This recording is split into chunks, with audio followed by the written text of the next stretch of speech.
shadow dances, I am still. Peace is my companion. Joy is my friend. The campfire, the stars, the slight breeze, the taste of the hot chocolate, and the dancing shadows are, in themselves, enough. Here I am. Why waste time wanting to be somewhere else? Join me by the campfire.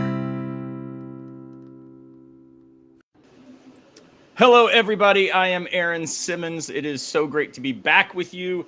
I am excited about tonight's conversation here on Campfire Philosophy. I'm joined by three distinguished Kierkegaard scholars and scholars of other things as well. But tonight we are here to talk about the way Kierkegaard both has spoken to us yesterday and then continues to speak today.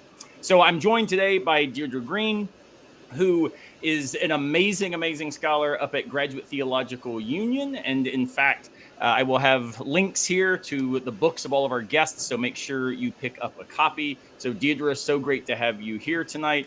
I've also got Amber Bowen, who is a newly appointed professor at Eastern University in Philadelphia, and as she would say, outside Pennsylvania.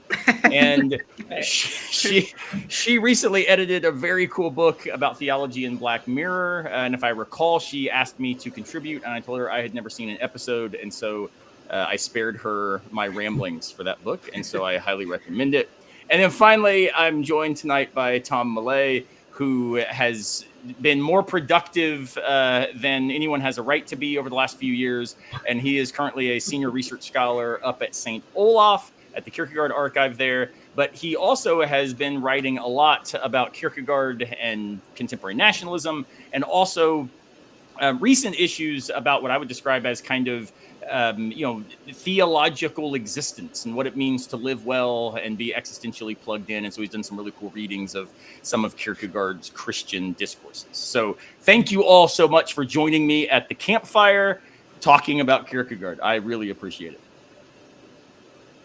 It's great to be here. So, well, let's just dive in. I would love to hear what it is that you think was Kierkegaard's main contribution to his own time.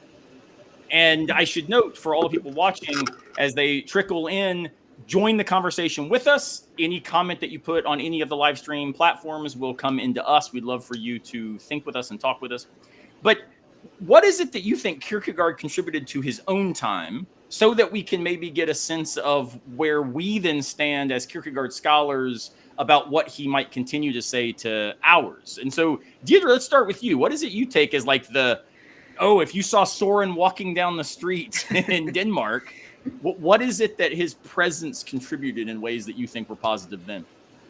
Yeah, well, I think Kierkegaard in his own time was extremely useful in pointing to marginalized figures in order to think about how to exist well, how to live well, and particularly in terms of thinking about Christian existence, what that looks like. And I think by the same token, in the 21st century, that's one of the primary things we can really glean from him, is thinking about the sorts of people we often overlook. Certainly from his own privileged position, it's a little surprising in a positive way that he was so kind of attuned to people on the margins and thinking from different subject positions. And I think that's one of the ways that he really models doing philosophy and theology well. So I'm going to push back on this because I agree with you. And so I'm going to rehearse a critique that I have received, and Amber and Tom, y'all hop in if you either agree with this critique. Y'all may have been the reviewers of my essay that received the following critique. So I wrote an essay about 2 years ago called Kierkegaard at the Intersections. And I'll throw a link up to it here in a minute. But what I argued there was that Kierkegaard and intersectional identity theory actually have a lot to say to each other. Not that Kierkegaard was engaged in what we would today call identity politics. He certainly wasn't, drawing on Patricia Hill Collins and thinking about critical race theory. But what he does do is helps us understand what it looks like to stand in our particularity socially, so that we can understand our singularity religiously. That was at least the argument I tried to make. And so I used some of his later discourses where he talks about Jesus encountering the woman at the well, And, he takes really seriously her identity and her gender and these like layers. So I thought, boy, this is sexy. Here I am arguing that Kierkegaard, this, European existentialist who spent most of his time trying to like pull the wool over his, compatriots about being super busy. And yet he's really interested in the voice of the marginal. The reviewer's response to this essay was, well, that's garbage. Clearly, Kierkegaard had no interest in the categories that I'm using.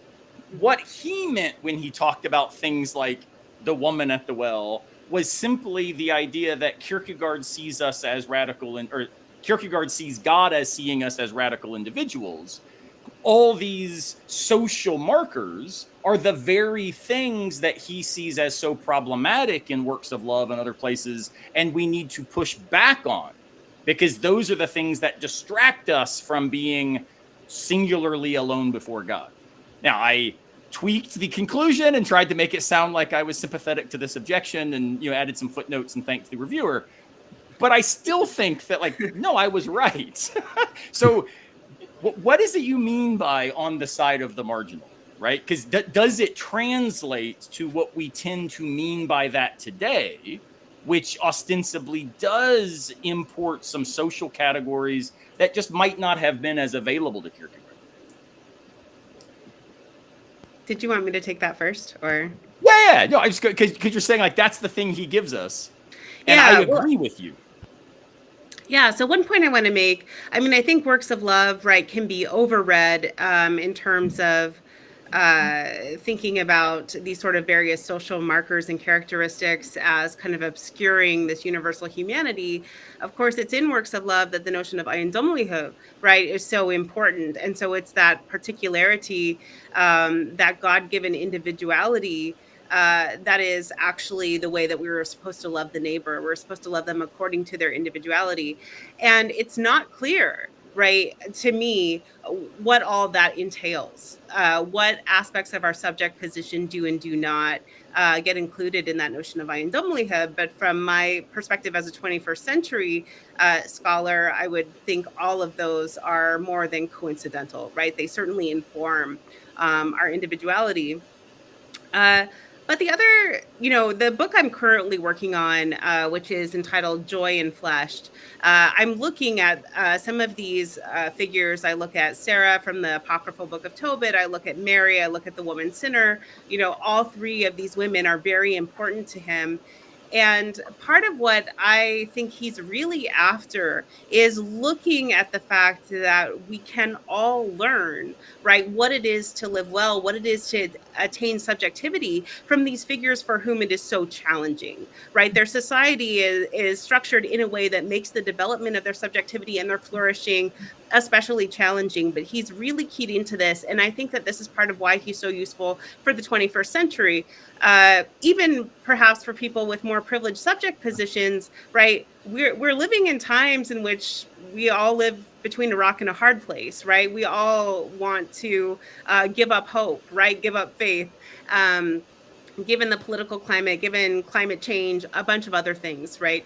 And so I think that that's part of why he's so useful, is he is especially keyed into not how do privileged people flourish and develop themselves, but how do people do it against really all odds and against all social odds. And I think that's something we need to pay more attention to.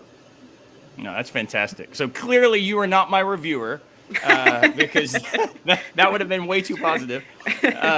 And let me remind folks, drop comments in wherever you are live streaming. We'd love to think and hear from you. Greetings to all of our good friend Carl Aho out in Texas.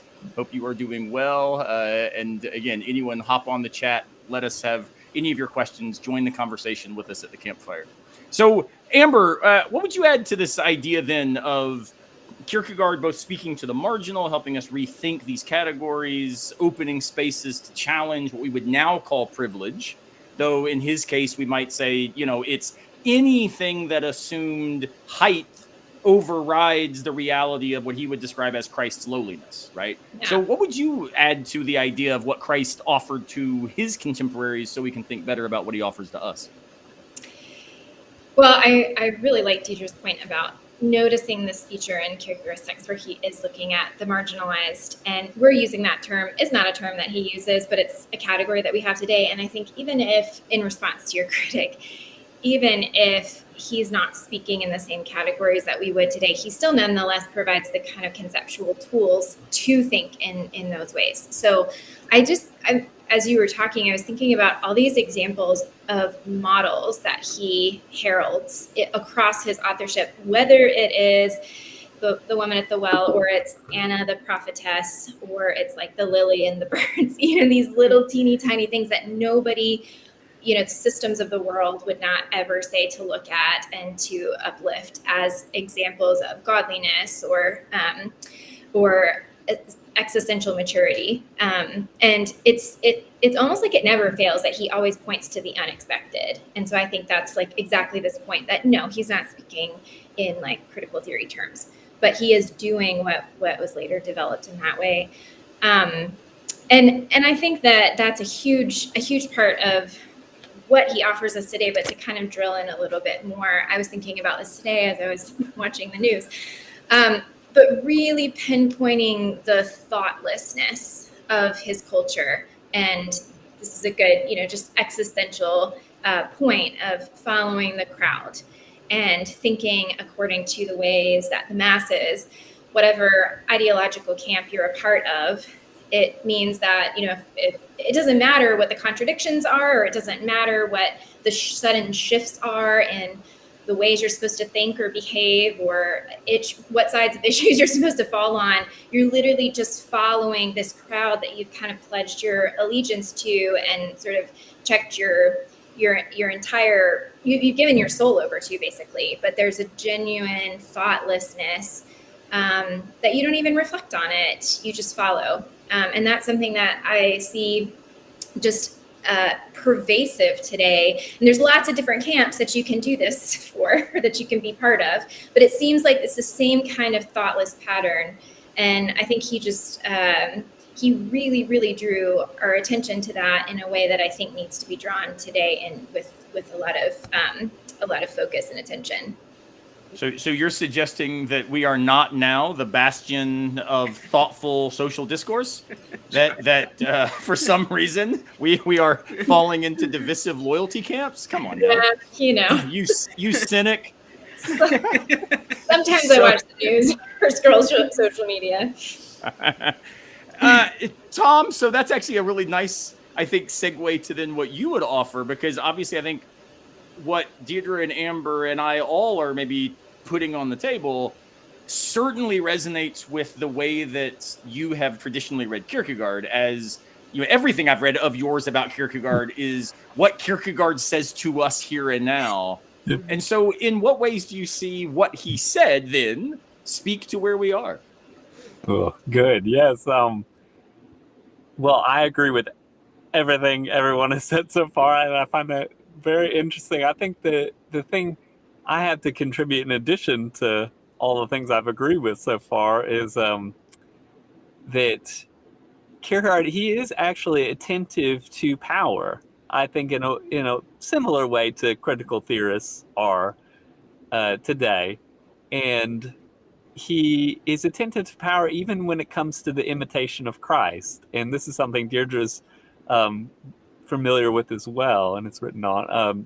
So the imitation of Christ in terms of you imitate Christ differently when you come from different social positions. If you have power, imitating Christ looks one way. If you don't have any power, it looks a different way. So,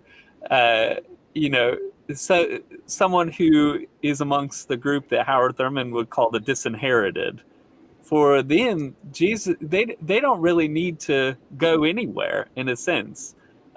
Jesus is already there with them. And for those who have power, on the other hand, there's a very different message. It's sort of, how do you figure out how to renounce that power? And how do you figure out how to stand in solidarity with those who are poor? And I think it does honestly come from a conviction of Kierkegaard's that I used to be more suspicious of than I am now. But I think he thinks the world is run by evil. And so if you have power in the world, you've probably joined with that evil somehow. And so that's the theme of renunciation that comes up for him. So I do think he is attentive to social position.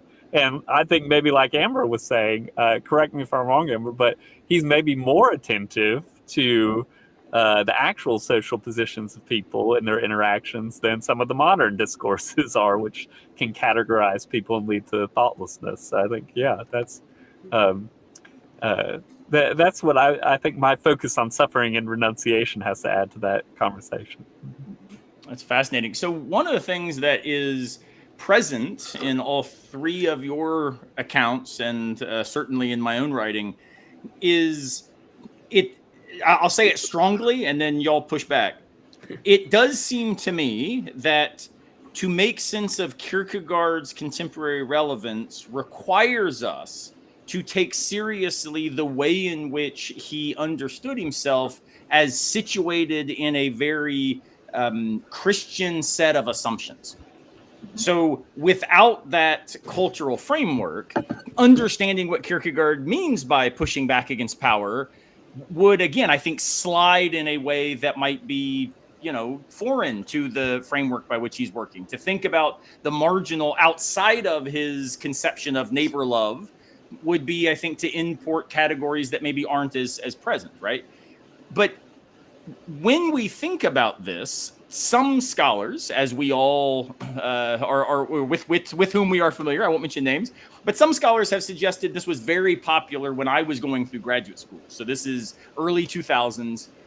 The idea was, the way we make Kierkegaard speak to us today is by de-Christianizing him, right? We lean into his existentialism and we drop away the kind of specific Christian frames by which that existentialism gets portrayed. I think that is a legitimate way of appropriating Kierkegaard, because I think that we can read thinkers differently than they read themselves, context shift. But I do wonder how you see his specific Christian set of assumptions as either necessary or helpful, or really stuff that we can set aside when we think about things like power, renunciation, suffering, joy, these contexts that we've then articulated. Any of y'all have any thoughts on that? I have some thoughts on this that have been things that I've thought a lot about, thanks to my doctoral supervisor, who's on this call right now, who's hosting this. And that is thinking about Kierkegaard as a theologian, but also as a philosopher, and what are the distinctions between those two things, and does he abide by those at all?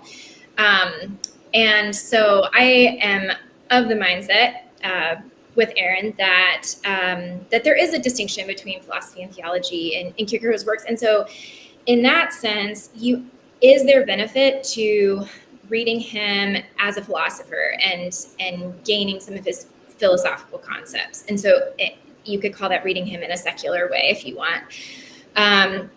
Yes, I think there are wonderful philosophical concepts that don't necessarily require religious commitments in his authorship that you can find. However, I also think that, as you said, Aaron, his framework, his way of thinking it's really fascinating, because it is, in some senses, I mean this in a very qualified way, otherworldly. He does have a very radical way of thinking, which I in my work recently, I've been calling it an epiphanic way of thinking, which is a way of characterizing like the inbreaking of the new, and something radically new that is being introduced that rewrites the situation and that opens up new possibilities. So this seems to be a constant conceptual category for him, and something that he thinks is necessary for things like faith and hope and love. And so in that sense, he is operating internal to that kind of theological frame, or at least like a transcendent kind of perspective, that if you lose that and you just kind of trap him into immanence, you really, really cut away a lot of the significance of what's so genius about his thought and what he has to offer. Deirdre, what would you say to that? Because obviously, Yeah. I hate to put you on the spot, but at least Please do. from the web, it says I teach theology, which is a thing that the rest of us are a little bit less front and center about. Though I know Amber, flirts with that a little bit. So, do you think that there's like this theological necessity, or would you say that no, there is this kind of and for those scholars watching, my hunch is that this is a pretty small in-group tonight hanging out with us by the campfire. So I'm thinking primarily of, the kind of like Mark Dooley sort of reading of Kierkegaard, whereby we get him at his best when he is his most Derridian, not when he is his most Lutheran, right? Like if we could kind of parse it in those directions, where would you locate him? I mean, I'm pretty comfortable with what Amber said, and I definitely think there's a lot to be gleaned from Kierkegaard reading him philosophically. And I think, it's a fair enough move in the 21st century to do sort of secular readings of Kierkegaard. As a theologian, I will use some strong words and think it also always runs the danger of eviscerating Kierkegaard and reading him against himself. I mean, as I read him, his project is a thoroughly Christian one. And his real aim is to get Christians to live more rigorously. And I think we want to be careful about removing him too far from that. I really like Amber's conceptualization of thinking about his work as epiphanic. I mean, I would use the term kenotic. Right. So I think kenosis is like central, right? Thank you. Central to just about everything that he's doing. And certainly along the lines of what Tom was just talking about with abasement, right? And lowliness. For me, that's just absolutely central to his project. And it shows up in so many different ways. I mean, we just even think about what he has to say about things like faith, hope, and love, right? To really experience true faith, hope, and love, which is at the heart of Christian life, you actually have to die to your faith, hope, and love, right? I think a message that's really important for us today in the 21st century.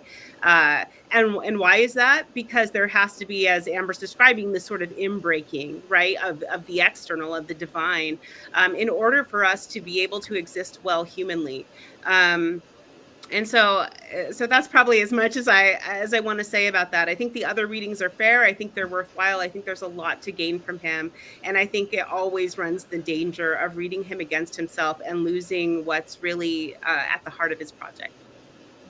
So, though I think it's also awesome to throw horn hands whenever we talk about Christian theology, in my recent book called Camping with Kierkegaard, I draw on what I describe as a kind of kenotic logic as circumscribed by a life of faithfulness. And so what it means to live faithfully, whether as a religious person or not, right? So we can be, in the existential sense, we can live in good faith atheistically, right? That's right. And so if we do that on purpose, we live with intention, it is to start with what I describe as this ethics of kenosis, or a radical humility. And only once we, as Kendrick Lamar would say, sit down and be humble, can we then move on to works of love and hospitality, and then practicing Christianity and radical gratitude. And so that kind of moral arc is one that fundamentally starts where Socrates started us, where he says, I have to recognize I don't know so that I might be able to seek truth. Aporia is the necessary first step. And so, yeah, I think a kenotic move doesn't have to be understood Christianly. That's right. But there is certainly power, and I'm using that word strategically. There is a power in deploying Christian theological categories that then allow us to challenge maybe the lack of kenosis, lack of humility, so often found in contemporary communities that go under the moniker of Christian. Right? That's right.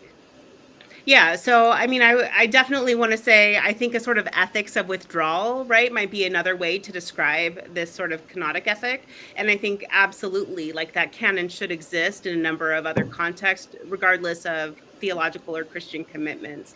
At the same time, right, there is so much, as Tom's work, brilliantly points to, there is so much in our environment, I think, especially here in the United States, that really requires us to take on Christianity itself, which again was Kierkegaard's primary project.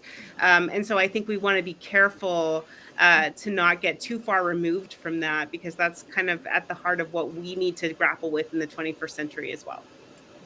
So, Tom, a question came in that actually I think pivots nicely to where you've been drawing our attention, and also now what Deirdre and Amber have added.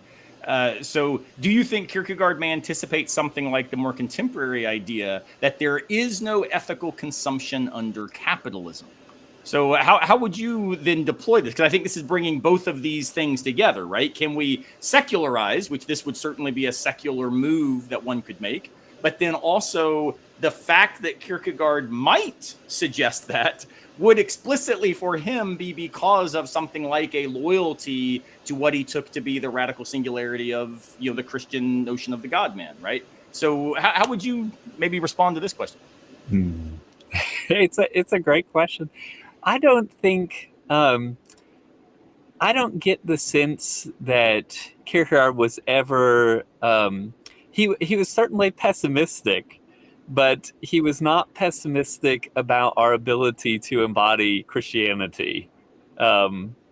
So I would say there's no ethical consumption under capitalism. I think he would doubt the categoricalness with which that's stated. I think he would say, you know, I think he would probably say something like this, like that's an evasion. You're trying to get out of obedience by saying that. It's a kind of throwing up your hands. I think he would say it's possible. It's just very difficult. And it's a process of becoming. It's not something you can just do in an instant, especially if you're in a context like the context that he wrote to, people at the center of power. It's actually very difficult to figure out how to renounce all the tentacles that connect you to the center of that power. So I think he would say it's difficult, but not impossible, like that quote in the question is implying. So let me push you on that then. So you're highlighting a feature of Kierkegaard's work, especially present in the discourses, in particular the discourses regarding the lilies and the birds, which are very close to my heart as somebody who spends as many days as possible out of the office and in the mountains. But Kierkegaard will talk very seriously and in laudatory terms about obedience, which is the word that you just used. And when I wrote Camping with Kierkegaard, that was hands down not the hardest concept to unpack for a popular audience, right? Turns out that was the idea of the call and response with Chrétien. But trying to think about obedience in a way that didn't immediately turn it into the very worst kind of submission that then is precisely reinforcing the marginalization of those who have been marginalized by historical injustice, right? So how would you see Kierkegaardian obedience as potentially a good or a thing that we should rehabilitate in the contemporary world? It's a great question. I would say I would return to the point I was talking about earlier, where different things are required of different people. I think to those who are marginalized, the oppressed, the disinherited, they are not called to obedience in the same sense. They're not called to obedience in the sense of renunciation. And so I think Kierkegaard is actually a powerful figure in that way, to say that, no, you know, you're not actually, the renunciation that the Christian is called to is voluntary. So if you have a renunciation that is foisted upon you, that doesn't have anything to do with Christianity. That should be something that we can be liberated from, so that we can choose renunciation. You know, that is what I would return to in that sense of, you know, obedience certainly can be something that is misused, and I think this is precisely the critique that womanist theology makes. You know, that you are encouraged to embrace your suffering as redemptive, and that makes you accept your lowly social position as something good. But I don't think that's what Kierkegaard is saying. Yeah. So I would emphasize the voluntariness of renunciation in Christianity. It's interesting. if I Deidre, can Amber, add to y'all, what do you that, think? yeah, if I can add to that, I mean, I think a better contemporary word to use when thinking about Kierkegaard's concept of obedience is not submission, but surrender. Um, right, there's this idea of kind of occupying the space in creation that you're given, and sort of flourishing and thriving within that position. And that way of casting it is actually has a lot of resonance with something like womanist theology. I mean, right, there are things we need to wrestle with still, of course. Um, but one thing that I want to point out, as I mentioned before, Mary is a central figure in the book that I'm working on. And one thing that we really need to pay attention to with Kierkegaard is he's going to say, look, don't kid yourself that figures like Abraham and Mary are these exceptional figures that you just venerate and admire, and that you don't need to emulate them, right? And so I think part of why Mary is such a significant figure for him, and I'll point out that he does not lift up her submission in the way that the reformers before him did. He actually challenges that and focuses on her social defiance, her willingness to live outside of social convention.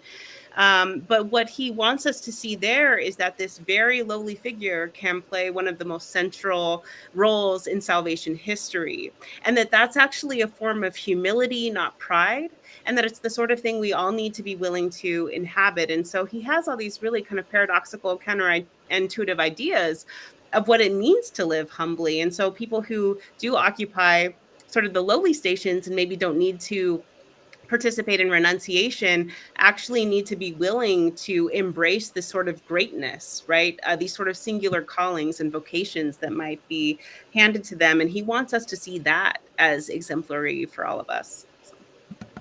It's fascinating. Yeah. One of the things that I was thinking about as Tom was talking in response to that question about is there ethical consumption under capitalism? And Tom, I really liked how you framed that using the way that Kierkegaard talks about being a Christian in Christendom. Are there any Christians? Is it possible to be a Christian in Christendom? Is it possible to live an ethical life under conditions of capitalism?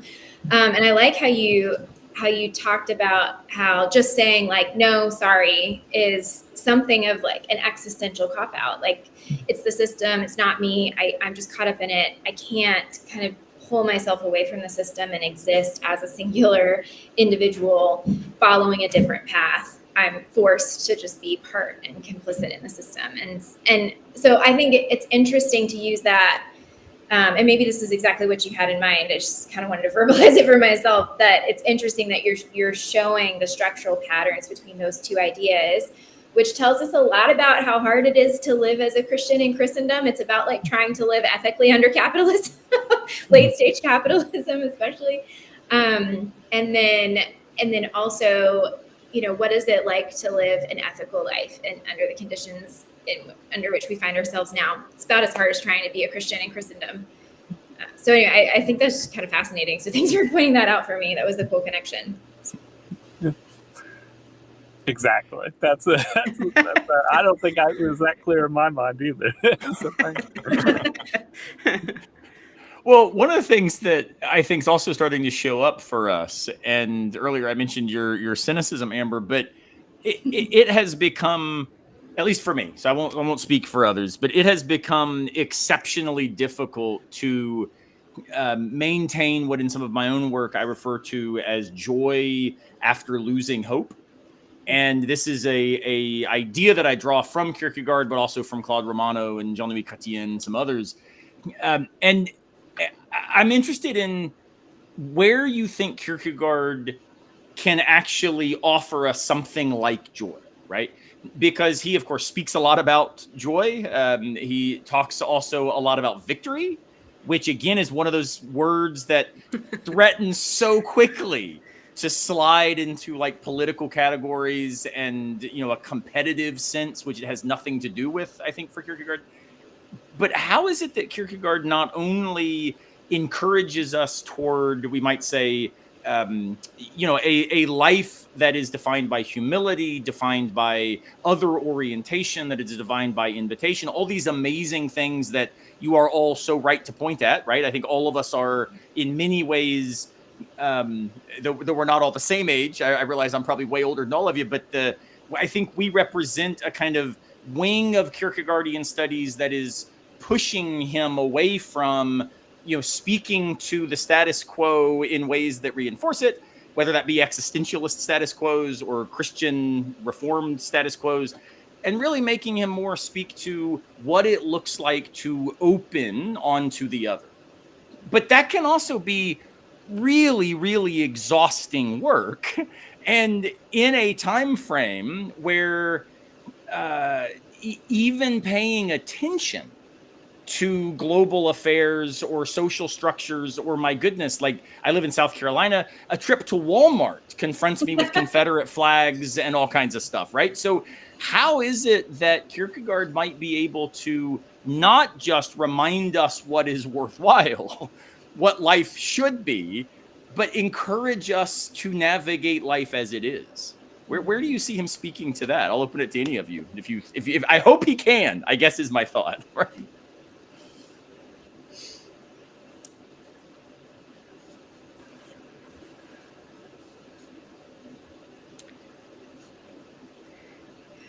Well, I have lots of thoughts on this, but I kind of feel like Tom is about ready to explode this million, so I want to let that happen.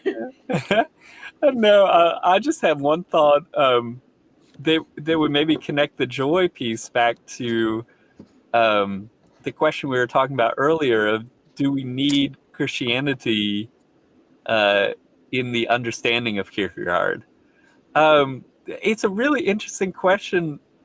I think some things, if you don't take on board the Christian assumptions, some things seem to be kind of unexplained. So I think Noreen Kawaja's book is really good on this, The Religion of Existence. If y'all have come across that, it's fascinating to see how Heidegger and Sartre inherit this notion of the self as task from Kierkegaard. It's not really, Heidegger and Sartre can't really explain why they view the self as task. They just inherit that as a kind of Christian assumption from Kierkegaard. So there is that assumption. It remains difficult, I think, within a sort of more secular philosophy to explain that. So the reason I think it's connected to joy is because one of the major differences between Kierkegaard and the later existentialists is he does not believe that existence precedes essence. He believes there's a kind of design for the human being, that we are made to realize our freedom in a way that God has already sort of given us a task to realize our freedom in a particular form and shape. And I do think that as we live into that human being we were created to be, that's where the joy is found. So it does have to do with his Christian presuppositions, in my understanding at least. So living into these virtues of humility and solidarity, those things are joyful for the people who practice them because they are experiencing joy and fulfilling or getting closer to fulfilling what they were made to be. So they find joy in that, feeling like you are fulfilling how you were made to exist. There's joy in that experience. Yeah, which is deeply Aristotelian, right? I mean, this idea of a kind of, teleological naturalism anchored in the kind of being we are. Kierkegaard certainly picks that up and then gives it a theological overlay so that now there's an intention here, right? It's not just a kind of directionality, but an intended, directed, you might even say loving relation, which is something that Heidegger and Sartre definitely don't have. For me, and then Amber, I want you to hop in here because I think you develop this in your work way better than I do in mine. For me, one of the problems I have with appropriating Kierkegaard's Christian commitments as the source of something like existential joy is not because I don't also identify as a Christian. Turns out I do. I'm a Pentecostal, right? Which surprises pretty much everybody, especially my Pentecostal church-going friends. And so it's not that I am troubled by his Christianity. If anything, I see that as a really profound resource for a disastrous version of Christianity that plays out today in America. But it's because I think that too often, and Tom, you don't do this, but I think lots of Kierkegaard Christian readers do, is they, like you say, he doesn't affirm that existence precedes essence in one sense. But then I would say, yeah, but he absolutely does in another. And it's there that I think the joy might be found. And so let me try this out. And then, like I say, Amber, show me where I'm wrong. If we read existence precedes essence, which is, of course, Sartre's famous phrase, definition of existentialism, as an epistemic thesis, not as a metaphysical one, right? The same could be said of God is dead. It's an epistemic thesis, not a metaphysical one. Then the idea becomes, oh, we absolutely exist, turn up, appear on the scene, and only then figure out what we will commit to and allow to be true as a directional orientation for our lived risk, right? And in that sense, the metaphysical directionality or the loving God to whom we are drawn is only ever a risky possible way of making sense of myself in light of the vibrant set of options that all confront me as an existing individual who does not ever get certainty when it comes to things that are ultimately existentially significant, right? And so if we see it in this kind of epistemic sense, I tend to think that what Kierkegaard offers us is a conception of joy that is deeply implicated in the riskiness of living without certainty. And that's something I think that far too many people are unable to make sense of today because they need the guarantee, the 401k, the, assurances, everything stabilized and firm in order to think, now I can get over my fear. I think what Kierkegaard offers, and here I do align him with a lot of secular postmodernists, right? I see the same move in Derrida, the same move in Heidegger, etc. They offer us the possibility of saying, can you stand confidently when certainty might actually have been the idol, right? And the possibility that we could is joy-inducing. That's, at least for me, one other way of taking Kierkegaard, which is precisely not to get rid of his Christianity, but it's to diminish it for a second so we can see the structural epistemics and then understand, well, why then does he land personally back in that religious orientation? Well, because, as I would say even personally, I hope God looks like Jesus, right? I hope other-oriented love is, in fact, the fabric of reality. Like, there are reasons then to hope that this Christian idea is true. But if we start there as a metaphysics, I actually think we can miss the radical riskiness of decision that more of us, I think, need to embrace in order to overcome the fear that just surrounds us. I don't know. What do you think about that, Amber? Because I know you've talked about these things in your work. You do it much more articulately than I do. But what would you say? I don't know about that, but I think that one of the coolest pieces that, sometimes you read other things and it gives you a way of better understanding what you think Kierkegaard is probably saying. And one of the things that I read a couple of years ago that is one of my favorite pieces ever is Wendell Berry's essay called On Poetry and Marriage. And he basically argues that the way that poetry works is the exact way that marriage should work. And I think it's also kind of the way that the Kierkegaardian self works in light of, sort of what you guys were talking. And he talks about in poetry, you have formal constraints that you take on. This is the structure of the poem that you're going to write. And then that doesn't actually take away your creativity by introducing these formal constraints, but it actually creates like the stage upon which your creativity can actually come to life. And so like poetry, marriage, you're taking on formal constraints of like another person, their life circumstances, what they bring with them, their families, their fears, their past experiences, et cetera, and you don't necessarily choose those things individually. And this person will, be an inconvenience to you at different points. Like I'm in premarital counseling right now, so this is these are things we've been I should talking about. hop in just to also tell Deidre and Tom, dear friends, I wrote an essay that did not get published under the original title because of Dr. Bowen saying you can't use that title. And the original title was Kierkegaard Should Have Gotten Married. And she was like, you cannot use that title. That's so bad.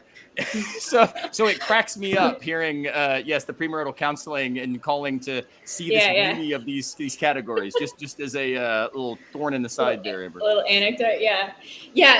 But I think that it's cool that the way that Barry argues it is that, you know, in marriage you have these formal constraints, or they're the givens, if you will, that you didn't choose. They're givens precisely for that reason. But it's what you do with those things. It's the freedom that you express, like internal to those things, that's what creates like the beautiful marriage or the beautiful life, or joy even, and the joy of poetry. And so I love how Kierkegaard's ontology of the self has both the givens and the freedom. And so these are the necessities of your life. You don't get to just let go of those or pretend that they're not there. That's despair. But if you lock yourself into those and you don't recognize the freedom that you have, that's also despair.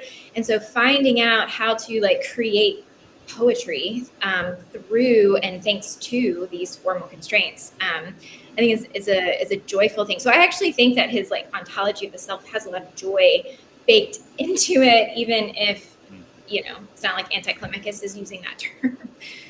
Right. So, yeah. And if I can add to that, right, the inner subjectivity that I believe is at the heart of his thought really factors into this as well. One thing I'm really trying to engage these days is his concept of frimodigheid, right? And I argue that part of what's different about human beings experiencing joy and flourishing, in contrast to the lily and the bird, is that for human beings we have to engage frimodigheid, right? This openness, or what we might think of as a sort of radical vulnerability, that is openness to all others, right? Whether that is divine or human others, you know. From my perspective as a feminist theologian, it's got to be both, but you could take it in a number of different ways. But I also want to point out for this conversation and thinking about Kierkegaard today is that same phrase is translated often in his work as the imperative to take heart, right? And that what it means to exist well and to live well is to be radically open to others and to do it in a way that demands that we take heart in the face of these sort of devastating circumstances, or ones that might cause us to despair or feel too locked into our facticity. That there's this idea of taking heart, being open to others, and the way that expands our agency, right? That we create a sort of socially extended agency in relationship with others that allows for new possibilities and allows for flourishing. That's very cool. In fact, before we take a quick break and hear from our show sponsor, the way you've just described that, Deidre, actually allows me to say probably a fairly controversial thing among the Kierkegaard scholars, but one of the contemporary writers that I think gets God closer to Kierkegaard's God than almost anybody else I encounter is Anne Lamott. And it's precisely on this idea of taking heart, right? This you know, hope in the face of catastrophe. We are suspended over 10,000 fathoms, and there we find faith. When it's all going to absolute hell, you know what? The lily still blooms. Like there's this taking heart dynamic in her work. Obviously, a different level, a different audience, a different kind of, you know, experiential context. That always, when I read her, makes me think, yeah, this is like the chorus of Kierkegaard's overcomplicated verses. And I think the way you describe that really gets at that very nicely. Well, let's take a quick break. We're going to hear from our show sponsor, Plank Sip, and we'll be right back with you. Stay tuned for the second half of Campfire Philosophy. I hope you are enjoying Campfire Philosophy. I would like to take a moment to thank Plank Sip for sponsoring the show. Daniel Sanderson is the guy behind that media outlet, and he is a fellow lover of philosophy. So if you get a chance, head over to planksip.org. That's PLANKSIP.org. If you sign up for their ideal plan and use the offer code AARON, that's AARON, you will get 50% off for the first 6 months. Free book publishing and lots more. Go check them out. And thanks so much to Daniel and Planksip for sponsoring Campfire Philosophy. Now, back to the show.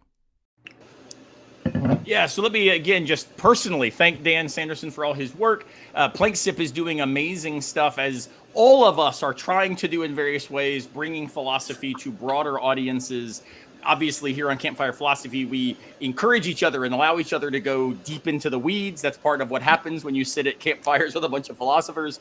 But it's important to realize that unless these ideas translate in ways that breaks free from a very academic insularity, then the only others to whom we ever speak in all of our discourse about the other seems to be other people who read Heidegger in German, right? And so I appreciate what Planksip is doing. Definitely go over there at planksip.org, use the discount code Aaron, AARON, and they will get you hooked up with amazing stuff. They've got actually staff writers that can work with you to turn your own work into public forums. They can take your work and give it a platform. Book publishing, it's an amazing, amazing resource. So definitely go over to planksip.org and you will get some discounts associated with what we're doing here at Campfire Philosophy. So as we dive into part 2 of the show, I want to maybe return to our original question. What did Kierkegaard offer his audience that now speaks to us today? And flip it on its head and ask you all the following. What is it that you think is most often misunderstood in Kierkegaard that makes him a resource for the groups he might have opposed? So in what ways can Kierkegaard be misread? And there's a long history of this, especially through French existentialism. But how might Kierkegaard be misread in ways that make him not just not a resource, but maybe actively unhelpful? And the reason I'm thinking about this question is because I've been doing a lot of Bonhoeffer reading lately. And the, by far, most influential recent book on Bonhoeffer, I think, is a gross misreading of Bonhoeffer's work to make him palatable to a very particular white evangelical kind of right-wing audience. And I think that not only does that misunderstand Bonhoeffer, but it actively puts Bonhoeffer to the tasks that he would have likely been the most ardently opposed, right? So how is it maybe that Kierkegaard finds himself in a similar sort of outcome? Not that there are, again, scholars doing this, I don't think, as much anymore. But what is it that Kierkegaard offers that maybe needs clarification, that needs to avoid misreading? What would you see as some of those pressure points? Tom, we'll start with you. Wow, ooh, that's a great question. Yeah, I was actually thinking of, I was just reading a Swiss theologian named Leonhard Ragaz, and he makes the same critique in the 1940s that I want to make now, which is that Kierkegaard has been used to support the church and the institutional church and the established church when his whole project was to attack these things. You know, I remember meeting a pastor at an evangelical megachurch who had named one of their children Soren after Kierkegaard. And I was like, there's so much wrong with this. Like, that Kierkegaard was against having children, first of all. I should say, Tom, my son's bird, his parakeet, is named Søren Kierkegaard. So I don't know if that's also anathema. He's rolling his grave. He was a bigger proponent of birds than of children. So. Exactly, that's right. Yeah, so I think that whole, and I don't want to name any names per se, but I think Kierkegaard has also been drawn into the project of defending the idea of a Christian university in a kind of established way of making room for faith within the overall broader secular context of the university. Not necessarily bad in itself, but bad if it becomes yoked to a project of that university being dominant and achieving supremacy over other, as a way to maintain a distinctive identity within other secular universities and be better than them at the same time that they're Christian. And that whole project, I have, yes, a great distaste for it, and I think Kierkegaard does too, as far as I can tell. So that sort of whole critical edge of Kierkegaard can be missed these days, especially when he is read as a defender of the faith against against those who would attack faith as irrational or having no place amongst reasoning, amongst the discourse of reason that a university should be. So yes, these people who are using Kierkegaard for a kind of apologetics, I don't have much patience for that, I suppose.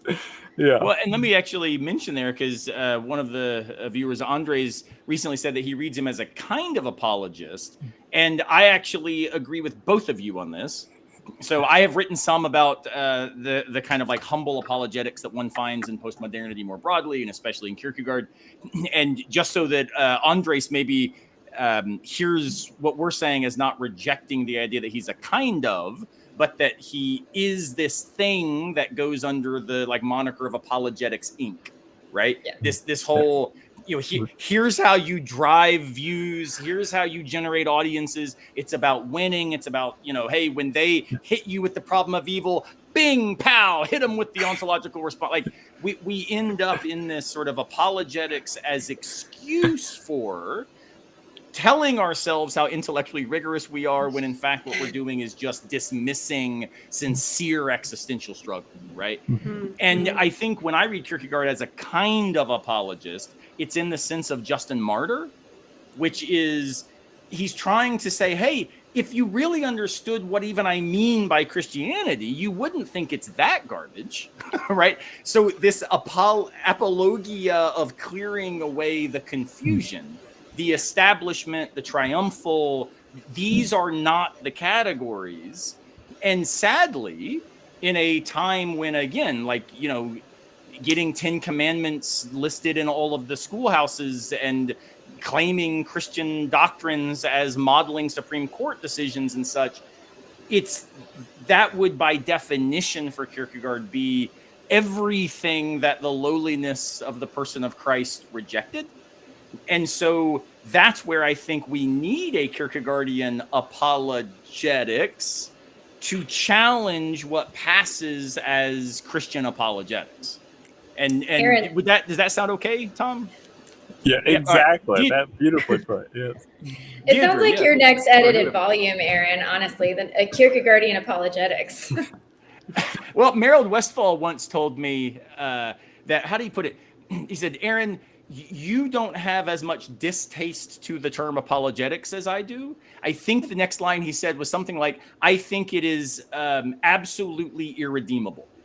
And that's a risk. When it comes to, again, Kierkegaard being misused, some of the ways that we would try to use him for, I think, positive ends, risk using categories and terms and discursive moves that throw him into the very spaces like apologetics that would be the thing we're trying to kind of guard against. And so I absolutely will co-edit that volume with you, Amber, and I will write it under a pseudonym, Amber Bowen, and probably both should. Yeah, that's right. So, Deidre, Amber, what do you guys think? What's a place that we've got to guard against Kierkegaard being misunderstood and put to ends that are problematic? I'll name a couple. To me, the most obvious, just before the break, I mentioned the radical intersubjectivity at the heart of Kierkegaard's thought. So this idea of the singular individual, the single individual has been grossly overread, certainly in the Anglophone literature, that I think is deeply problematic. Coming back to this idea of Kierkegaard's being situated between essentialism and existentialism, even his notion of intersubjectivity really is situated between those two. So there's this fascinating way in his thought in which we are sort of essentially intersubjective, but we also make the choice to be intersubjective, and our self-development, our subjectivity is conditional on that. One other point I'll make is his notion of sin. I've argued that, Reinhold Niebuhr, who became this extremely polarizing figure in American theology, and to my mind, really became this sort of target for feminist theology, starting in 1960, but then really full blown by the 1980s, was really all based on Niebuhr's very reductive reading of Kierkegaard's notion of sin. And if he had read Kierkegaard more carefully, he would have seen that the feminist critique of his work was already embedded in what Kierkegaard was up to. And so I think there are moments like that where we want to be really attuned to how Kierkegaard reception has really obscured some of the brilliance of his thought and the multifacetedness of his thought. So it's encouragement to read him more carefully. That's great. Amber, what would you add to that? Yeah. Well, I'll make a comment about the reception of Kierkegaard in different spaces. That not least the space that I grew up in was a very evangelical space where he was sort of the whipping boy for every apologist or every class or any like book on worldview or kind of a history of philosophy, sort of a Francis Schaeffer project. Yeah. So I had this impression of him as like, man, this guy is here, he's plunged us beneath the line of despair or whatever it is that Schaeffer says about him. And that actually, it was initially what intrigued me about him, because I was like, why is this guy so hated? I kind of want to, it's making me curious. And so, I read a Meryl Westphal book and a C. Stephen Evans book, and I'm like, wait a minute, but I had people tell me like, oh, he's irredeemable. And, but then I quickly learned like, hey, I think actually what he's saying about faith is exactly, he's pointing to exactly what this group needs to hear, so that is initially what drew me to him was actually almost like an odd telephone game reception of him. Like nobody would read him because he's, we know he's complicated to read. So everybody would read what other people said about him. And then the caricature kept getting worse and worse and worse as more and more books came. But I would say they mentioned already some of the big ones that I would say, but to add to that, this is one that I've recently been paying attention to. And that is the way he talks about the world and eternity. And he can be read as having like this radical two kingdoms eschatology, like the world is going to hell in a handbasket. We should not pay attention to what's happening here. Any efforts toward the world are vain and useless and probably not even Christian. We should punt all of our hopes into eternity.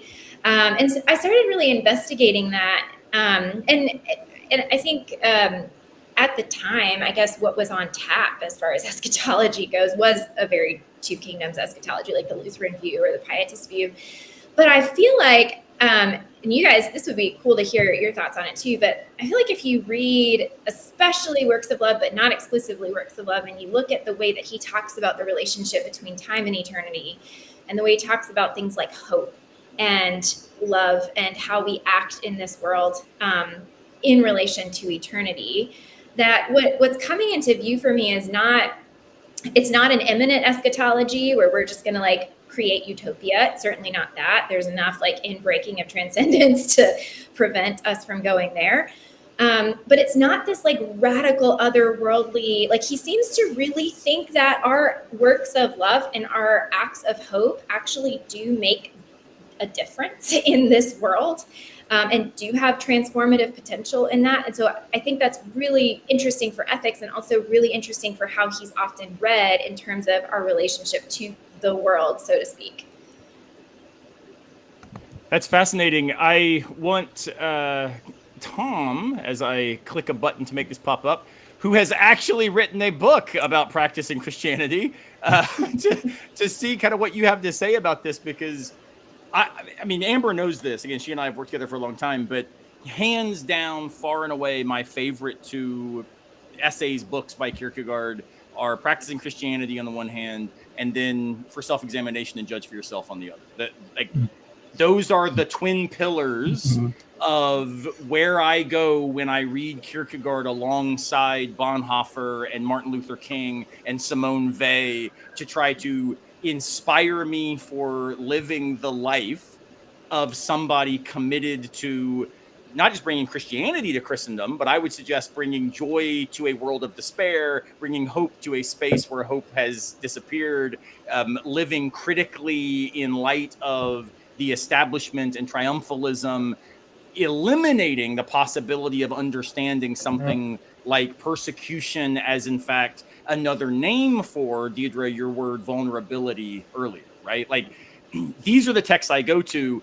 What is it you find so important about practicing Christianity, Tom, that really, led you to write a whole book about it? Why is that something you think continues to sing today? Oh, wow. Yeah. Well, it does. I think Amber's exactly right to push back against an otherworldly reading of Kierkegaard. And Practicing Christianity certainly would be a good book to go to. And when I said, I was talking earlier, I said, Kierkegaard believes the world is evil, but I think Kierkegaard understands the world in that sense in the same way Paul did, St. Paul, where the world is not, it's not like this life versus the next life. It is, the world means the powers that run the world. So today, like earlier, we could call it capitalism, but although that's, a lot of complicated things involved in that. Yes, that is greed and desire for profit that runs our world. I think that's what I mean by the world. So resistance to that would be precisely not otherworldly in the sense that we just sit back and wait for eternity. It would be external renunciation, which he especially goes to in the later authorship, like Practicing Christianity. External renunciation of our entanglement in the powers of the world. So I think Practicing Christianity is especially important for that, because earlier in Kierkegaard, you do get a notion of a more of an emphasis on inward renunciation of the world, and I think that remains important later in the authorship. And there's there is someone who I've had a good critical discussion on this with, Takao Robinson. She's a student at Villanova, who points out, no, there is inward renunciation that continues. And I think that's important because, especially for those who are oppressed and disinherited, the inward renunciation of power is still required, because you can still desire to be in power even if you are not, so you can still desire to dominate others even if you are the most oppressed. So there still is that inward requirement of renunciation. But in the later authorship, Practicing Christianity especially, there is the notion of outward renunciation, of an outward embrace of poverty, chastity, obedience, all the traditional monastic disciplines, although rethought in a very singular way, I think, in Kierkegaard. So I think that's what we get in the later work. He becomes suspicious, and you can see it develop in his journal writings. He becomes suspicious that inward renunciation is just letting ourselves off the hook for not fully embracing Christianity, saying, oh, I don't really believe in all this worldly stuff, but I go along with it anyways. He won't let that continue after practicing Christianity. Interesting. Deirdre, so what then do you think a potential feminist sort of response to that idea involves, or is that where you think that one is needed, right? Because it does seem that when we start thinking about external renunciation,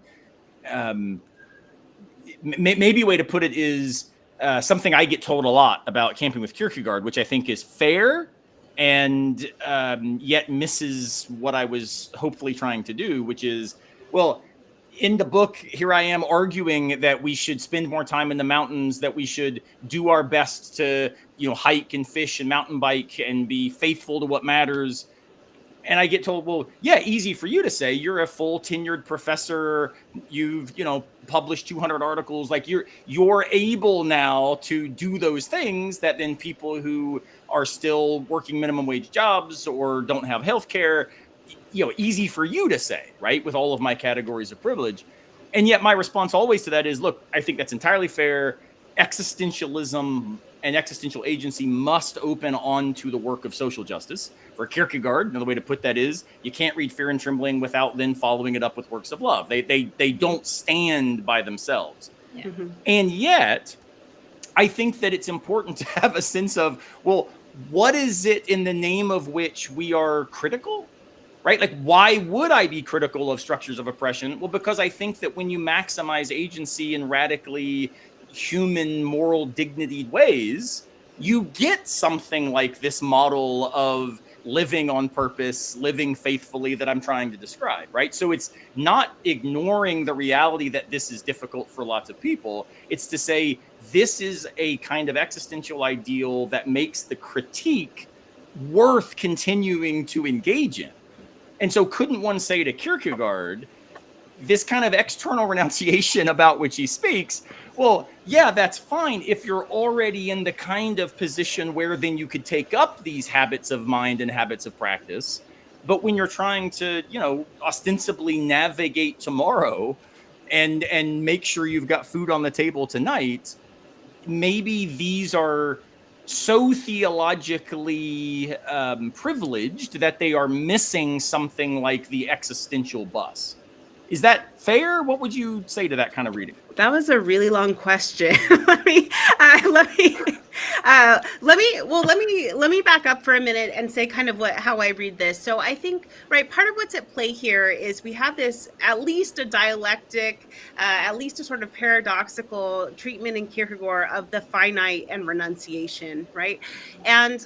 And we might read that dialectically. I'll say something polemical, and I'll say that I think Kierkegaard actually is a sort of cautionary tale for us, in that it seems like in a lot of writings, especially the earlier writings, but not exclusively them, he is still very invested in the finite, right? What it is to live faithfully is to live well and to live relationally in the finite. And part of how I read Practice, even though it's a text that I love, and I really appreciate Tom's reading of it, is that we can kind of read him as, I think, sort of losing faith in the importance of the finite. And I think there are autobiographical reasons that I read there, as his rhetoric of renunciation and sacrifice and suffering get amped up to this real extreme. I'm not convinced that that's necessarily his ideal vision of Christianity, as much as it is a sort of justification for his total resignation and renunciation of the finite in his own life. And so I think it's actually really productive for us to see that as cautionary, and that for me as a practicing Christian and as a theologian, I want to keep that dialectic in place. And so I think it's really important to think about the importance of finitude, for people on the margins. And a comment, that I want to make about works of love, right?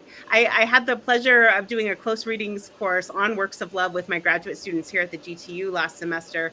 And of course, they were really concerned with what seems to be a total lack of concern on Kierkegaard's part with social equality, right? Especially thinking in terms of material conditions. And what I became really attuned to in a new way in this reading together with them is that, to me, it seems, particularly in works of love, that there is a notion of justice and social justice and justice along the lines of material conditions baked in to Kierkegaard's thinking about the very nature of reality, in a way that removes the onus from us of creating that. And so I think a more productive way to read him is to see that he actually very much cares about equality. I think it's a central theme in his work, but he's a little too passive because he thinks eternity, right? He thinks the eternal, he thinks the divine, right? He thinks the very nature of reality is going to sort of work out some of this. And that in the 21st century, we need to think more productively about how we work that out. And certainly for those of us with privilege, it means a lot of renunciation. Yeah, that's extremely helpful. Amber, like, how then does this play into actually some of your current work, which certainly is all about, we might say, bringing not just Kierkegaard, but this Kierkegaardian sort of set of intuitions to bear on a kind of broader critical appreciation of who we are and how we live. Yeah, I was thinking when Deidre was talking about this dialectical reading of him with like his, embracing of the finite and then resignation and then re-embrace and that sort of thing. And one of the things that I, just to like kind of make a comment on to add to what she was saying, one of the things that I think it was interesting that I like to think about is what would happen if Kierkegaard had lived another 10 years? What would he have written about? And he kind of ended as like this, preaching on the street, kind of wailing prophet, renouncing everything. But based on his own thinking, it seems to make sense that like there is a place for that in the Christian life, as Tom has pointed out. And then there's also that place for re-embracing the world in a new way. And so I kind of think about that. Just what would happen? What would he say next? And like, how can we kind of in the spirit of Kierkegaard say the next things? And so that's kind of what I'm trying to do a little bit in this project, which is more focused on hermeneutics and works of love, and looking at the way that we view the world and the tendency that, like, we started this conversation off with talking about how do you live with hope in a world where it's just so easy to be cynical, because all of our empirical evidence tells us that that's what we should do. And we're not crazy, and we're not just choosing to see certain things and not others. Like, we have really good reason to be incredibly cynical. So how do you live with hope in that way? And how might that also kind of critique the world that we live in too, and be its own critical theory, its own critical project? How could hope be critique? Or faith and love in addition to that? And so I've been thinking a lot about works of love is so rich in this, in terms of pushing. I mean, I think all of us would say we get into Kierkegaard so that we could be edified, so that we can like have our way of seeing the world really challenged and changed and enriched. And this has very much helped me in the last couple of years working on this project. Is one problem with cynicism is the latent dogmatism, hermeneutical dogmatism inside of it that says this is the way things are, and it's only this way. I fully see it. I understand what's happening, and it will always be this way. I'm just being realistic about it.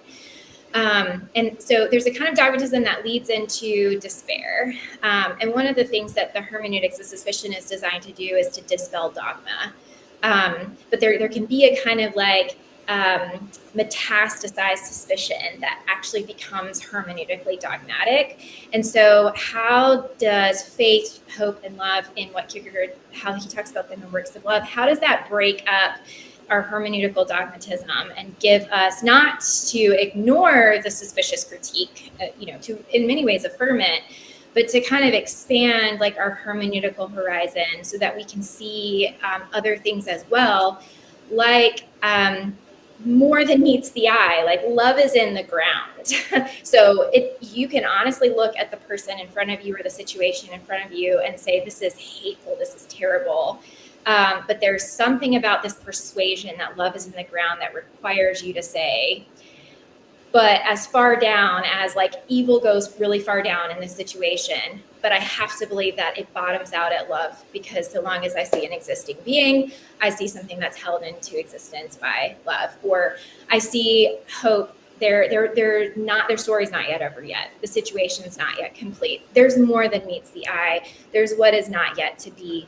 And so I can kind of attend to that and wait for it. And that provides a kind of like hermeneutical health that even if those things never come to pass, that just simply like occupying that kind of posture towards the world allows us to live with that kind of like on purpose faithfulness and existentially engaged existence that I think is vital to flourishing.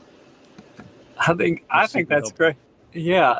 And I want to add to what Deirdre was saying earlier, not just finitude, I think you're talking about, Deirdre, but like finite goods exactly. that are in the world. And Amber, I think that's exactly what you're talking about, and not being so tied to the dogmas of cynicism that you eliminate the possibility that there might be goods within the finite world. And I think it's a fair critique of the later Kierkegaard to say he does embrace a pessimism toward there being finite goods in the world.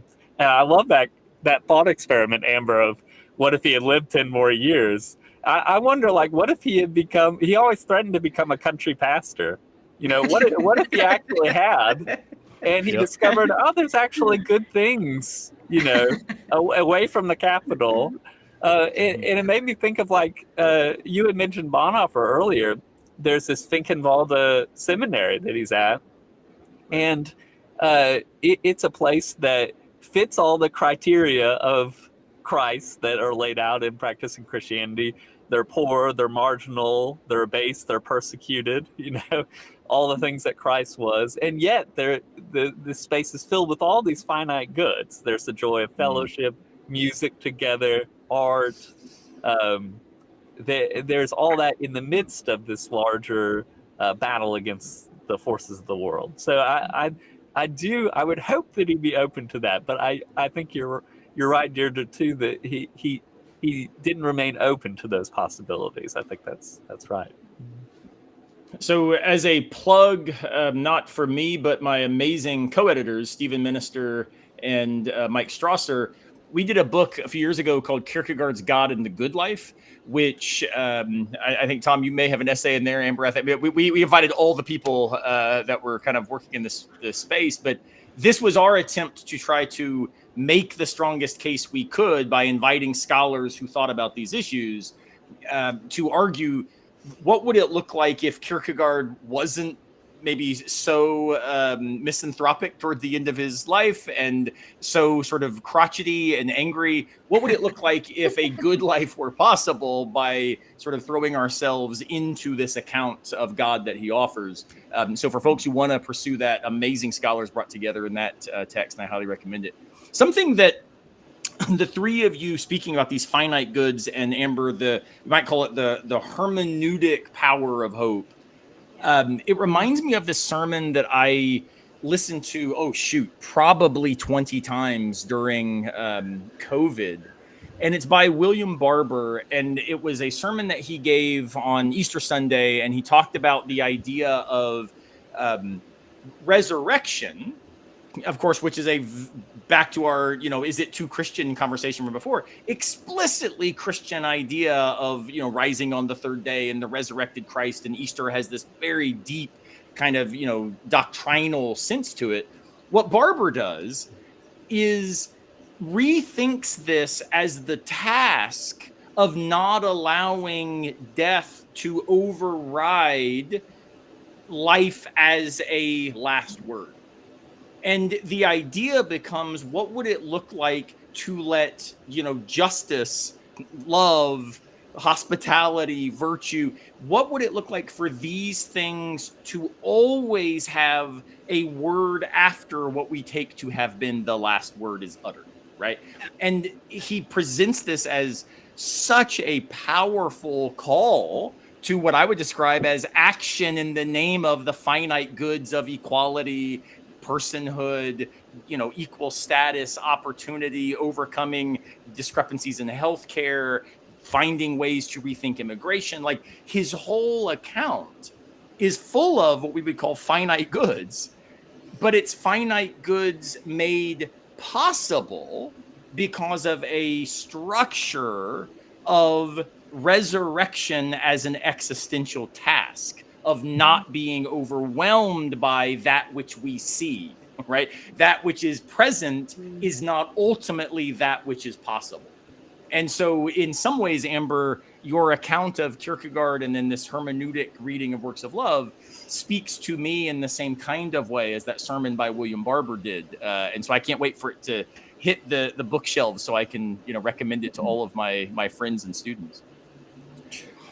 Well, let me ask you all this. We all teach different levels, different kinds of groups and communities. One of the most interesting things I've ever heard from a student when I taught Kierkegaard was the following question, and I want to get y'all's take on it. And this is maybe moving us a little bit into a very explicitly political space, but I think that's part of what embracing finite goods requires. This student came up to me once and she said, I love when I read Kierkegaard with you because I feel like, man, that's what I wish my pastor would say. But to be honest, Dr. Simmons, every time I go to church, I feel like, well, this is everything Kierkegaard was opposed to. And so she said, how would it be possible to like preach this? And so I wrote an essay called Can Kierkegaard Preach? And it was very Pentecostal. And unfortunately, this is so sad. I was honored that it got published and translated into Ukrainian, actually. But I'm sure all of my like inside jokes about the Pentecostal preach it, amen, like all these things got lost. So I'm sure that all the readers in Ukraine completely thought that was the dumbest essay of all time. But the idea of what would it mean to like stand up from the congregation and say, preach it, Kierkegaard, when it looks like what's being preached, William Barber, maybe has a good exception, what's being preached is so heavily the triumphalism, the establishment, the privileged model of power that Kierkegaard then seems from start to finish to resist in the name of what he calls Christianity, in the name of what he terms faith. So where is it that you would see, like, what's the sermon that you would preach? And maybe Deirdre, will start with you, since again, you've got that theology moniker. I was about to say, start with anyone but me. what do you preach? You go to the church. What is it you preach that's the Kierkegaard sermon that calls the church to task?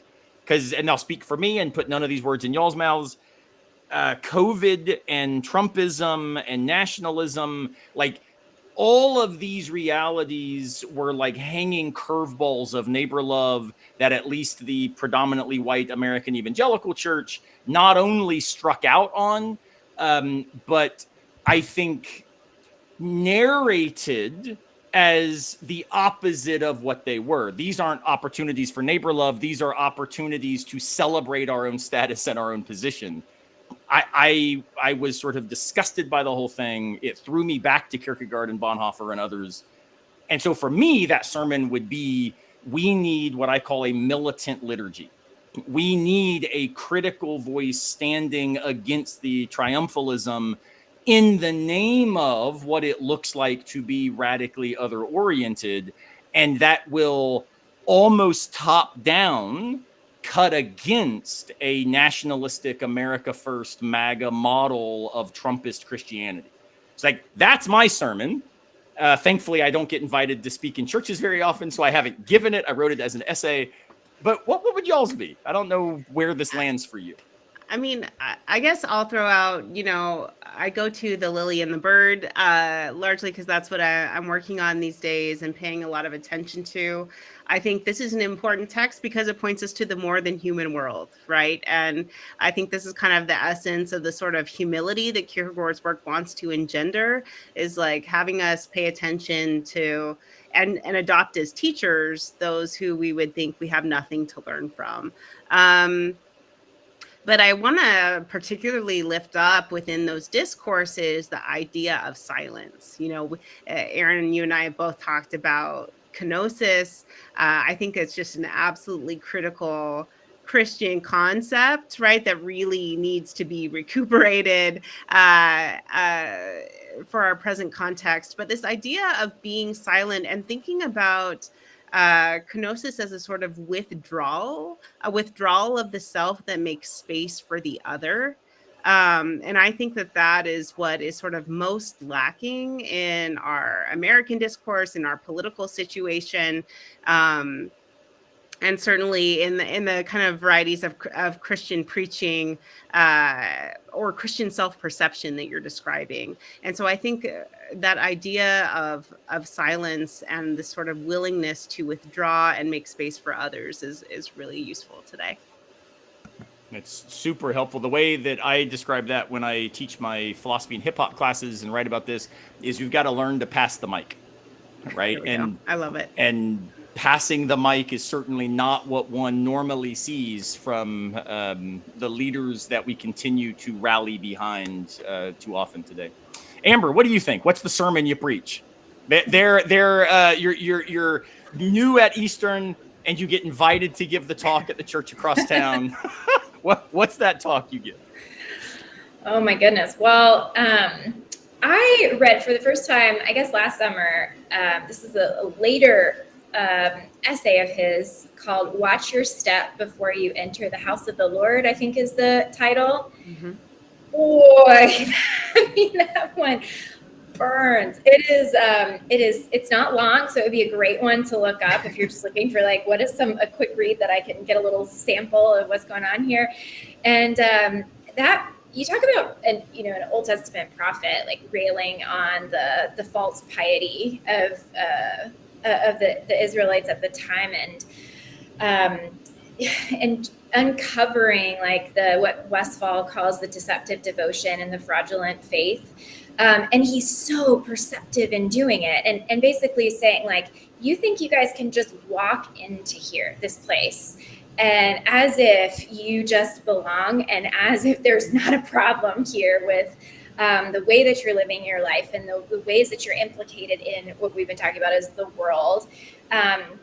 And it's like a watch your step. Like, who do you think you are walking into this place? And so it's a call for self-examination, which he does a lot in his authorship. But I think there he's just especially poignant at pointing out all the different layers of self-deception that we have when we walk into any kind of, and it's not even literally walking into religious space, but it's just the way that people talk about like, I'm a Christian, or this is what God is doing, or this, just kind of identity politics of being a Christian. And the self-assurance of like, who God's hand is upon, for example. And that you see the genius of Kierkegaard in saying like, well, maybe it's this. And then you feel like the sting of conviction. And then he turns around and he's like, is it also this? And you're like, oh gosh, he like got me from behind. And then, man, he got me that way too. And it just doesn't stop. And so it is a very convicting piece. And I don't mean to be just like, raging prophet kind of downer. I think there's a lot that's very uplifting in it, but I think he's putting his finger on exactly the kinds of idolatries that we have today in American Christianity. And there needs to be a lot of watching your step before you enter the house of the Lord. That is not happening. That's fantastic. And it reminds me of the communion discourses, which of course repeatedly say, come all, come all, come all. Like the whole idea of cultivating silence, Deirdre, because the invitation is so inclusive, right? Like I have to be quiet because the voices that are coming have filled the chapel. Like it's almost this sense of, being overwhelmed by the idea that God's invitation both elevates. Amber, you talk a lot about this, being upbuilt, being edified, but it's always an upbuilding that reminds us, like Ben Folds, when he says there's always someone cooler than you, it always reminds us the edifying thought that relation to God, you're always really bad at this, right? So this sense of come everybody. Oh, you think you've got immigration policy figured out? Are you inviting all? Right? Like always this idea, kind of like Jesus does when he says, oh, you think you've got an algorithm for salvation? Sell everything, right? Like the idea that when you think you can pin this down, that's when it explodes. There's something about that. I think you're right, Amber. It's those moments of invitation into the house of God, again, which can be understood in broad terms or very narrow, but it ruptures anything that we would describe as self-sufficiency, right? And that throws us, Deirdre, back to silence. I think that's absolutely beautiful. All right, Tom, you're closing out the sermons, and then we're going to end with some fun questions about camping. So wonderful. Well, I think that gets back, Aaron, to what you were saying about epistemic uncertainty too, in the that sort of posture being really important. And like Amber's saying, that discourse is taking us back to Kierkegaard's poking at the ways we are hypocritical is a way of taking us back to that epistemic uncertainty, to say, am I really what I claim to be? That's very good. But I would say, so if you're preaching a sermon, you have to know your audience. So what is your audience? Well, Reverend Barber's audience is very different than the one I preach to. I am actually preaching every Sunday, so I should say I have. Oh my goodness! Sorry, Deirdre, I didn't know this. I would have absolutely thrown him under the bus right out the gate. Thank you. This is new. Yeah. I feel vindicated. So Reverend Barber, he's preaching sermons of empowerment, and that makes sense within the context of his audience. He is standing in solidarity with the poor, both in his sermons to he just retired, but his small community church in Goldsboro, North Carolina, where I also live, and his larger national movement. It's an empowering movement to those who have already been disempowered, right? So it's a particular sermon to a particular context. Now, my context is very different, and I would say I focus on asceticism, embracing the disciplines as a way to get us toward figuring out renunciation. What does it look like to renounce power? And Deirdre, you mentioned silence. I mean, so Sarah Coakley is big in the new asceticism movement, and she emphasizes precisely silence as one of her big emphases. But it's a lot of different, emphases. Fasting, the traditional spiritual disciplines is what I try to emphasize. But I would say it should actually be easy to preach sermons against nationalism, because all you really had to do is pay attention to the actual content that's in the Bible. So Jesus is very anti-nationalist if you open your eyes to what's in the Sermon on the Mount. This is those two authors, what were their names that wrote Taking Back America for God? Whitehead and Perry. That's it. Whitehead and Perry wrote that great book, Taking Back America for God. It's a sociological study of Christian nationalism. And they show this correlation between, those out there who actually are going to church and hearing scripture preached at them every week are actually less likely to be nationalists, because they actually they have to engage with the content of what's in the scriptures, which is a call to renunciation, all these things to follow Jesus. Wow. So that is different from the person who is labeling themselves a Christian without actual involvement in a Christian community where they have to hear the scriptures, but labeling themselves as a Christian as a kind of cultural identity that they want to triumph over other cultural identities as a way to dominate and exclude others. That is a very different thing than wrestling with the actual content of our faith. So I would say, yes, it's as long as you're actually reading what's in the Bible, it should be easy to combat nationalism in that sense. Well, and I should note there is a show coming. I haven't got the date fully pinned down, still working on guests, where Campfire Philosophy is going to speak just about Christian nationalism and ultimately why it is not Christian and not American. Like, it is bad at both of these things. Both of these ideals would cause us to reject Christian nationalism. We're going to have Mike Austin and a few others come on to talk about that. But in light of what all of us have said, there's a book that just kept coming to mind when I heard, Deirdre, you're talking about silence, and we might call this a kind of contemplative model. Amber, when you're talking about what it looks like to appreciate the beauty of spaces and rethink how that relates us to ourselves. And then, Tom, your idea of, we might even call a kind of embodied liturgical enactment, right? And it's a book by a friend of mine, Wendy Farley, called Beguiled by Beauty. And I highly recommend it to anybody who is interested in thinking about a certainly Christian sourced, but not explicitly Christianly dogmatic version of what this kind of life might involve. So highly recommended. Wendy Farley, Beguiled by Beauty. All right. Well, I think we have come to the end of our time by the campfire. We either have to throw more logs on or clean up and open the sleeping bags.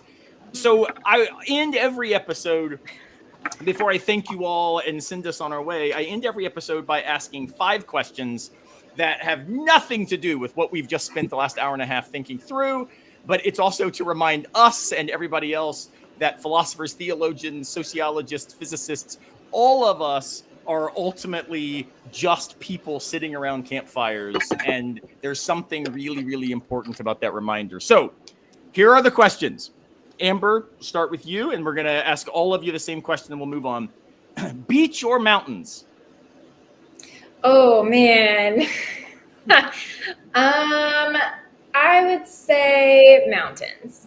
That's a hard one, though. I see you leaning towards your Hegelian upbringing. Can we just say both? Yeah. Yes, I want to actually say both if possible. What do you think, Tom? Beach or mountains? Mountains, absolutely. I don't know how it's possible to write a book at a beach. I think no, you can't. I struggle even reading books at beaches.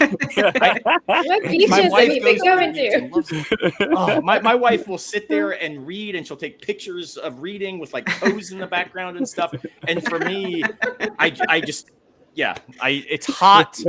Nothing about sand makes me think, oh, I should do serious philosophy. Yeah, it's all bad. I'm with you. Deidre, what do you think? Beach or mountains? Well, I don't understand the question. Are we talking about beach or mountains, period, or beach or mountains for doing philosophy? I mean, definitely it's beach if it's just between beach or mountains. I don't know why y'all are worried about what kind of thinking you're going to do. I don't know. We're doing beaches wrong. I got you. My wife, and I talked about this in Camp with Kierkegaard all the way through, thinks I am nuts for wanting to be in the mountains all the time. And in fact, she won't deny this, but she'll roll her eyes at me in saying it. She has many times said, Aaron, that all the waterfalls look the same. Like, I just, you know what? We just get to the top and we look out, and yeah, it's cool, but they all kind of look the same. And I keep trying to explain to her, every waterfall is different. Every overlook is different. When I go to the beach, it's just salt water. And so she and I have very different senses of the infinity that shows up in our preferred locations. All right. So at the beach or the mountains, you can have campfires at both, which of course is actually lots of fun. So we'll go in reverse order. Deidre, at that campfire on the beach for you, hot chocolate, hot tea, or coffee? Hot chocolate. That's the right answer, by the way. Tom, hot chocolate, hot tea, or coffee around the campfire? Coffee. Any time of the day or night. I could have it right before I go to sleep. Doesn't matter. Oh my goodness. What about you, Amber? Well, I was going to be Hegelian and say like a mocha or something. Oh, but I would actually probably say hot latte? chocolate. Yeah, no, I would like chocolate and coffee, you know. I would say hot chocolate. Okay. Hot chocolate. Well, so my students can't understand this, but I somehow made it all the way through college and a lot of grad school. I cannot stand coffee, and I kind of hate beer, which my friend Trip Fuller continues to think I have like a moral flaw because of my hatred for beer. But yeah, somehow it is possible to become an academic and not drink coffee or beer. So I'm testament to that. Now, all of you hush. You say, yeah, but what kind? You're pretty bad at this. I get it. Thanks, Tom. All right, Tom. What is your favorite campfire food? And you can't say s'mores. Wow. Whoa. Oh, man. Mm-hmm. Does condensed milk count? Just drinking it? Just pouring it into my coffee. You know, I'm really focused on coffee. We'll call that a acceptable answer. Deirdre, what? I mean, I'm with you. S'mores are the right answer. I didn't realize there was another food you eat at a campfire. I mean, I need a minute. I'm thrown off. Really thrown off, actually. Oh my goodness. How about just roasted marshmallows? Sure. I think that's fine. And for what it's worth, I think there is a different skill to roasting a marshmallow for a s'more than to eat by itself. So I think these are two different food groups.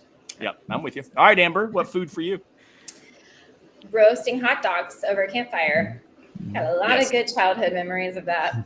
So good, right? I no longer eat beef or pork, and so I get turkey dogs, which my son thinks are anathema, and so he forces me to bring, as he puts it, real hot dogs. And I keep trying to explain to him by the campfire about like the realities of metaphysical substance and why real is not the right word, and he just ignores me and sticks another beef hot dog on the fire. All right, so you all now are blessed. You actually may have this ability, but you are blessed with the ability to pick up the acoustic guitar and play anything that you want. What's the song you play at the campfire, Amber? Oh, shoot. What is the song that I would play? Oh, man. Well, I'm going to go with, my dad is the acoustic guitar player in our family and has done a lot of playing guitar around the campfire. And usually it looks like James Taylor's greatest hits. So, or it probably, because I'm also from the Carolinas. And so probably going to be like Carolina in my mind. What is it called? Okay. Carolina in my mind. Yeah. Carolina in my Taylor. mind. That's a Nice. strong That's what I one. would do. That's the one. That's a strong play. I like Yeah. that. I like that. All right, Tom. That one's gone now. So now Carolina boy, you got to think of something else. Yeah. I mean, definitely Wonderwall by Oasis, the greatest British band since the not- Beatles. Wow, Yeah. I did not see that coming at all. Because really, I'm a people pleaser, and that's what everybody wants to hear. So, you know. I like that. That is definitely a mood setting move right there. Like immediately our campfire got way cooler, bringing out Oasis. And also more hostile once we get done, as we bring your brother. All right, Deirdre, what song you playing?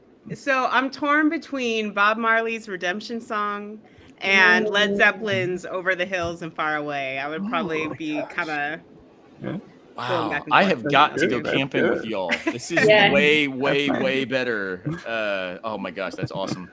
All right, and so this one, a silly question, but actually to take seriously, you could go camping with one philosopher, alive or dead. Who do you take with you? In my book, when I say I go camping with Kierkegaard, Trip Fuller told me that he could not imagine spending time in tents with Kierkegaard and anything going well. So it turns out, yeah, like he's not actually the guy I would go camping with. But who would you take camping? Tom, the one philosopher you take with you. Oh, man. Well, I think I'm going to answer. Now, this is not someone I like or enjoy, Mhm. but I would take Martin Heidegger because I think he would be Ooh. silent the whole time. And I Ooh. value silence. I don't think he would, ever say anything to me if I didn't say anything to him. And we could just kind of sit and look at the stars, So And that would be nice. you don't envision Heidegger like halfway through the night while you're eating your s'more, jumping up and yelling "Das Dinken kommt" and like shutting the whole night down. You don't see this happening. If that's even a possibility, maybe I have to rethink my choice. All right, Deirdre, who do you take with you? Simone de Beauvoir, no contest. Absolutely. See, that was my answer 2 weeks ago. It was my first one. Was like, yes, all day long, Beauvoir. And then last week I picked Simone Weil. Nice. But it was because Beauvoir had been taken by me. I'm with you. Beauvoir is such a freaking rock star. All right, Amber. Who do you take with you? I'm so torn, and all that my options are completely different from each other, and I like them for different reasons. But I feel like it would be so awesome to be around a campfire with Freud. Like that conversation, just little psychoanalysis. Roasting hot dogs. I mean, Roasting hot I dogs. see you, and Deirdre, you beat me to the joke. It was It's perfect, right? like It's so 7 perfect. versions of it, and I couldn't figure out quick enough. Sometimes Oh a my hot gosh. dog is just a hot dog, Yeah. So. Sometimes a hot dog. Well, and maybe to pair with that, then this week, just because Freud and Heidegger and Beauvoir are already there, I'm going to bring Foucault, and I think like that takes the sublime to the ridiculous with those four hanging out around a campfire with hot dogs and s'mores happening. Yeah, that's what a freaking night that would be, right? Oh my goodness. Well, y'all, thank you a billion times. I cannot express how much I have enjoyed this conversation. And for people listening, I can tell, like, this is what conversations with us sitting around after sessions at conferences sounds like. It does get sillier the late in the night it goes, because Tom gets way too hopped up on coffee, and Amber, I'm not sure about the faith statement there at Eastern, so I won't say what she's drinking. But it is a wonderful place to be. So to everybody, thank you so much for joining us here in Campfire Philosophy. We do new episodes every single Monday night through July and August, 7 p.m. Eastern. This will be immediately available in video form at my YouTube channel, Philosophy for Where We Find Ourselves. And then it also goes out in audio form a couple days later on Spotify, Apple Music, and other places. Be sure, if you have not done so already, I would love it if you would hop over to my Substack, Philosophy in the Wild. Get subscribed there. I do 2 essays a week. In fact, this morning, an essay for paid subscribers came out where I talked about Eminem's new album, and especially his last song, which is a collaboration with Jelly Roll. And I used Eminem to think about what philosophers understand as counterfactuals of creaturely freedom. So if you want to geek out with me about music, get a paid subscription. If you want to hear some just broader philosophical reflections that often involve hitting the trails of life and heading to the North Carolina mountains, please get signed up. I would love to connect with you there. And for everybody, please reach out to me, simmonsphilosopher@gmail.com. You can also contact me just at my website, jaronsimmons.com, if you want to stay in touch. I would love to hear from any of you. If you have suggestions for future episodes, please let me know. And until next time, it has been our pleasure, an absolute honor. Deirdre, Tom, Amber, you make me smarter every time I get to think with you. I cannot tell you how much I appreciate it. And so to everyone else, we'll see you next time, unless a piano falls on our heads. Me on the trail, for hiking with me a few miles more, for casting out your line into waters in which we both stand, for dropping in at the top and fist bumping me at the bottom, and for coming camping with me and Kierkegaard. Our time together has been so very worthy of my finitude.